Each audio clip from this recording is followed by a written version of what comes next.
guys, ang menu natin today guys, laga, toge with sotanghon. And then, meron po tayong apritada, baboy manok po yan. Ayan po yung aming laga, oh. May pamait siya guys. Gatang katsyon guys.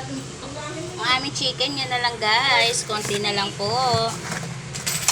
Ayan. Daing po guys. Ayan, ang aming prito. Ayan.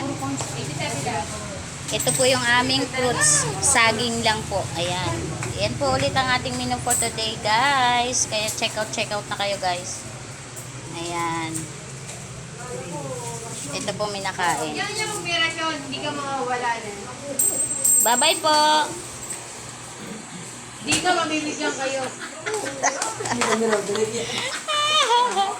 Ayan guys, bye Raquel. Bukas po ulit. Salamat po. God bless po. Sabi niya.